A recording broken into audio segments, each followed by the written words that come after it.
बिस्मिल्लाहिर्रहमानिर्रहीम। अस्सलाम वालेकुम नाज़रीन, उम्मीद है आप सब लोग खैरियत से होंगे और मैं भी आपकी दुआओं से बिल्कुल खैरियत से हूँ। मैं आबिद नदीम ट्रैवल विद आबिद के साथ आपसे मुखातिब हूँ। नाज़रीन, आपको जैसे मालूम है कि कल वज़ीर ख़ज़ाना ने पाकिस्तान के लिए 2023 और 24 का बजट पेश किया और उसमें जो मेन नुकात थे जिसमें कि सैलरी तबका और जो पेंशनर्स थे उनके लिए उन्होंने कुछ इंक्रीज़ का ऐलान किया, जो कि खुशाइंद बात है कि इस महंगाई के दौर में उन्होंने मुलाजमीन के लिए सोचा।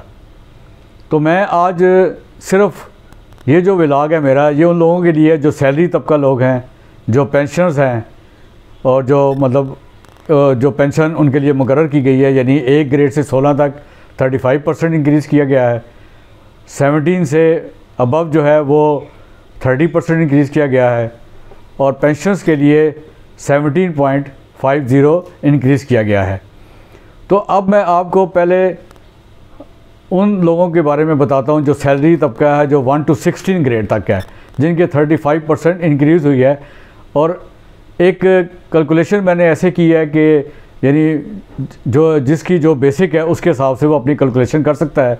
तो मैंने जो कैलकुलेशन की है वो बिल्कुल ऐसे की है कि जैसे एक यानी अगर फ़र्ज़ कर लें कि 1 to 16 सैलरी का जो बंदा है उसकी 10,000 बेसिक है, तो उसके हिसाब से मैंने उसको एक कैलकुलेट किया है कि उसकी एडॉग रिलीफ कितनी होगी।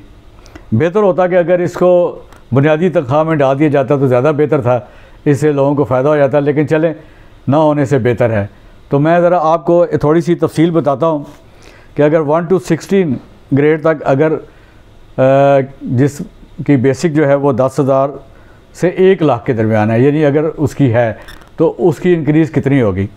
मिसाल के तौर पर अगर किसी की बेसिक है 10,000 रुपये, तो उसको जो एडॉग रिलीफ मिलेगा 35% वो उसको मिलेगा 3500 रुपया। अगर किसी की 20,000 बेसिक है तो उसको 7,000 एडॉग रिलीफ मिलेगा। इसी तरह अगर 30,000 रुपया उसकी बेसिक है तो 10,500, 40,000 अगर उसकी बेसिक है तो 14,000, 50,000 अगर बेसिक है तो 17,500, 60,000 बेसिक है तो 21,000, 70,000 बेसिक है तो 24,500, 80,000 बेसिक है तो 28,000, 90,000 बेसिक है तो 31,500 और अगर 1 लाख उसकी बेसिक है तो उसको 35,000 रुपया एडॉग रिलीफ मिलेगा।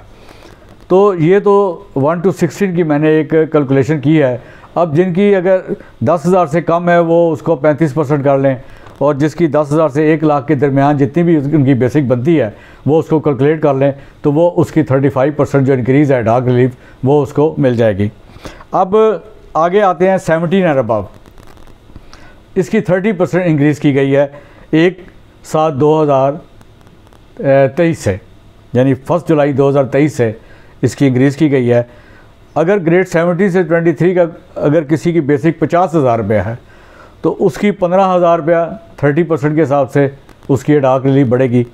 इसी तरह 70,000 है 21,000, 80,000 बेसिक है तो 24,000, 90,000 बेसिक है तो 27,000, 1 लाख बेसिक है तो 30,000, 1,25,000 बेसिक है तो 37,500, 1,50,000 अगर बेसिक है तो 45,000 और अगर 2 लाख बेसिक है तो उसको 60,000 रुपया एडॉग रिलीफ मिलेगा। तो ये तो वह मैंने कैलकुलेशन की आपको सामने 1 to 16 और 17 एंड अबव की। तो अब मैं दूसरा जो पेंशन, जो हमारे पेंशनर्स हैं उनकी पेंशन में कितना इजाफा हुआ, लेकिन उम्मीद तो ये थी कि 30% इजाफा पेंशनर्स का होगा, क्योंकि ज़ाहिर है बुज़ुर्ग लोग हैं और उनका गुजारा बहुत मुश्किल है। लेकिन बहरहाल उन्होंने 17.50% जो है वो पेंशन की इंक्रीज़ किया है। तो उसके लिए मैं ये देखता हूँ कि अगर किसी की पेंशन जो है वो 10,000 है तो उसको 1,750 रुपये उसको मतलब एडॉग रिलीफ की सूरत में उसकी पेंशन बढ़ जाएगी। इसी तरह अगर जिसकी 15,000 पेंशन है तो उसकी 2,625 रुपये, जिसकी 20,000 पेंशन है उसकी 3,500 रुपये, जिसकी 25,000 पेंशन है उसकी 4,375 रुपये, जिसकी 30,000 पेंशन है उसकी 5,250 रुपये, जिसकी 35,000 पेंशन है उसकी 6,125 रुपये, जिसकी 40,000 पेंशन है उसकी 7,000 रुपया, और जिसकी 45,000 बेसिक है उसकी 7,875 रुपये उसकी इंक्रीज़ होगी। अब ज़ाहिर है कुछ पेंशन जो हैं वो 45,000 से ज़्यादा भी ले रहे हैं, तो उसकी कैलकुलेशन भी मैंने इसीलिए की है ताकि उनकी भी कैलकुलेशन हो सके।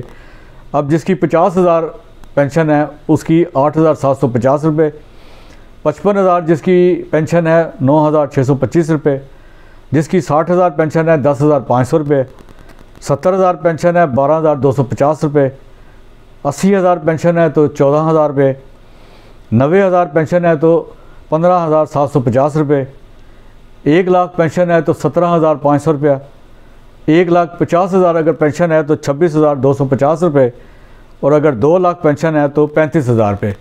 यानी ये मैंने आपको कैलकुलेशन करके इसका बताया। तो ये मेरा बताने का मकसद सिर्फ ये था कि उन लोगों को जो अभी कल ही बजट अनाउंस हुआ है और उसकी बहुत सी चीज़ें जो हैं वो भी आगे आएंगी। अभी ज़ाहिर है इसके साथ डेफिनेटली बहुत से टैक्सेस में भी इजाफा हुआ है और उसमें महंगाई में भी इजाफा जो है वो ज़ाहिर है अभी थोड़े अरसे बाद 2-3 दिन के बाद हमें पता लगेगा। तो ये तो मैंने सिर्फ सैलरी की और पेंशन्स की मैंने आपको बताई कि अगर वो, अब इसमें 2 चीज़ें हैं। एक है सरकारी पेंशन जो सरकार देती है जो उनके मुलाज़िम वफाकी हुकूमत के, एक है सेमी जो गवर्नमेंट होती है। अब अगर हमें देखा जाए एज पेंशनर, अगर मुझे देखा जाए तो मुझे पेंशन जो है वो बोर्ड ऑफ डायरेक्टर्स जो सेमी गवर्नमेंट में जो इदारों के बोर्ड ऑफ डायरेक्टर्स होते हैं वो अपनी इकानमी को देख के, अपने हालात को देख कर वो पेंशन इंक्रीज़ करते हैं। अब हमें जो पेंशन अगर दी भी जाए तो वो 1/7/2022 से हमें मिलनी चाहिए, जो कि हमें नहीं दी गई। और अब फिर 17.5% पेंशन बढ़ी है, तो हम उम्मीद करते हैं कि हमारे जो अदारे हैं जहाँ से हमने पेंशन ली है वो भी हमारा इसी रेशो के साथ हमारी पेंशन में इजाफ़ा करेंगे, क्योंकि महंगाई आपके सामने है कि बहुत ज़्यादा बढ़ चुकी है। अब एक और चीज़ जो ख़बर जो हमें ज़राए से मालूम हुई है कि हुकूमत वक्त ने सुना है, अभी इसकी कंफर्मेशन नहीं है, जब इसकी कंफर्म में होगा तो मैं इंशाअल्लाह ताला वो भी आपको बताऊंगा। लेकिन ज़राए ये कह रहे हैं कि हुकूमत ने जो कम्यूटेशन थी गवर्नमेंट की जो 35% थी उसको कम करके 25% कर दिया है। ये मैं समझता हूँ कि ये अच्छी बात नहीं है उन पेंशन्स के लिए जो सारी ज़िंदगी वो 60 साल की उम्र में और रिटायर होते हैं, तो उनके लिए ये अच्छी बात नहीं है कि आगे उनकी कम्यूटेशन बहुत कम है। गवर्नमेंट सर्वेंट की 35%, उसको 25% कम्यूटेशन कर देना ये वाकई बहुत ज़्यादती होगी उन लोगों के लिए कि जिनको इकट्ठे पैसे मिल जाते थे 35% में। तो बहरहाल आपको मेरा ये व्लॉग कैसा लगा, और ज़रूर इसको शेयर कीजिएगा अपने दोस्तों में ताकि उनको पता लगे कि उनकी जो पेंशन है उसकी कैलकुलेशन क्या है, उनकी जो एडॉक रिलीव है 1 to 16 ग्रेड की और 17 एंड अबव की एडॉक रिलीव जो है वो उस रेशो से उनकी अगर बेसिक पे जो मैंने आपको बताई है इसके हिसाब से उनका जो बेसिक पे है वो जैसे आगे पीछे जो उनकी बेसिक पे होगी उसको वो कैलकुलेट कर सकते हैं। तो इसलिए मुझे उम्मीद है कि आपको मेरा ये छोटा सा ये व्लॉग इन्फॉर्मेशन ज़रूर पसंद आई होगी। तो मैं आपसे फिर तवक्को करूँगा बार बार कि आप मेरे चैनल को सब्सक्राइब करें और अपने व्यूज़ ज़रूर दें, कमेंट्स ज़रूर दें, ताकि मैं मज़ीद आपके कमेंट्स को आगे लेकर चलूँ और मज़ीद जो भी मुझे मालूमात हासिल हों वो मैं आपके साथ इससे शेयर करूँ। क्योंकि ज़ाहिर है इतना बड़ा बजट होता है, उसको हाईलाइट करना ज़रा आसान नहीं होता, मुश्किल होता है, लोग नहीं समझ सकते। तो ये छोटी छोटी चीज़ें जो हैं ये मैं आपके सामने पेश करता रहूँगा, तो उसके लिए मुझे आपकी भी हेल्प की ज़रूरत होगी। तो मुझे यकीन है कि आपको मेरा यह व्लॉग अच्छा लगा होगा और मैं आपका बहुत मशकूर हूँ। आपका बहुत बहुत शुक्रिया।